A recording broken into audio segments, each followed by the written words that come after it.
at ako naman ay susunod.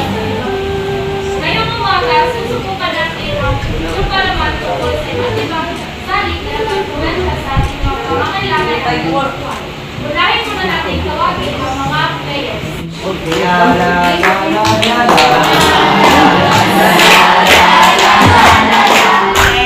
Hoy! Mga bunganga nyo! Kahiin nyo! Natutulog ako, nakikita ko sa bunganga nyo! Buhay nyo at tulog, magpatulog kayo! Handa na ba kayo sa ating mechanics? Simple lang. Ipapakita ko ang isang sitwasyon at kayo ang maghuhusga kung anong salik ang pinaka nababanggit doon. Kung sa tingin nyo, ang salik ay katayuan e silipunan, sabihin lang ang ki-hip-hip. Kung panlasa naman, sabihin ang ki-hooray. Kung kita, ang inyong isisigaw ay boom. At kung kapaligiran ifi-klima, ang hiyaw nyo ay shake-shake. Malinaw ba mga kanis and ones? Malinaw po! Magaling! Simulan na natin ang round 1. Situation 1.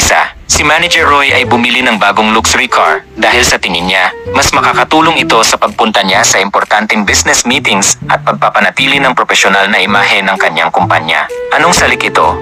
3, 2, 1, go! At ang nakakuha ng isang puntos ay si Arellano! Sa susunod na sitwasyon, ang mga kabataan ngayon ay mas gusto ang oversized shirts at jeans. Samantalang ang mga magulang nila ay mas gusto ang classic at formal. Anong salik ang pinag-uusapan dito? Sigaw na may aksyon ang inyong sagot in 3, 2, 1. Ang nakakuha ng isang puntos ay si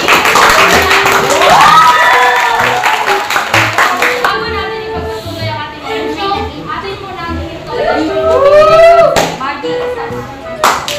Starbucks, Starbucks, Starbucks,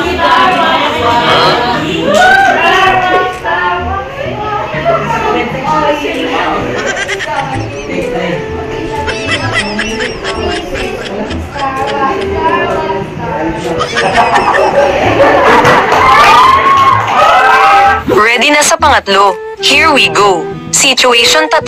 Si Aling Nena ay palaging sumasakay sa pampublikong sasakyan at nagtitipid sa pagkain dahil sapat lang ang kanyang sahod para sa pang-araw-araw na pangangailangan ng kanyang pamilya. Anong salik kaya ito? 3, 2, 1, go! Ay! Taga ba? Ito na ang huling sitwasyon para sa round 9. Concentration. Dahil sobrang init sa Davao City, maraming residente ang bumibili ng air condition unit at electric fan para maging komportable sa loob ng bahay. Anong salik kaya ito?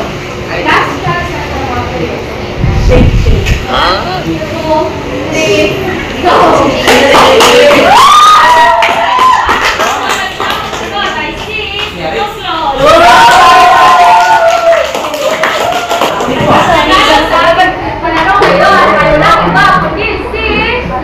Arellano at Dura!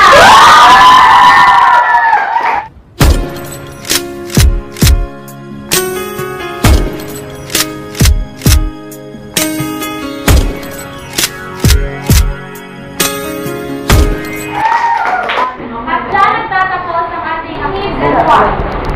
Ang game. Maraming salamat sa inyong participation. Sana ay marami kayong natutunan ang salik na nakaka-apekto sa ating pangangailangan at gustuhan. Muli, ako ang inyong host, Jessica Canel, na nagsasabi, maging matalino sa inyong mga pangangailangan at kagustuhan. Hanggang sa muli.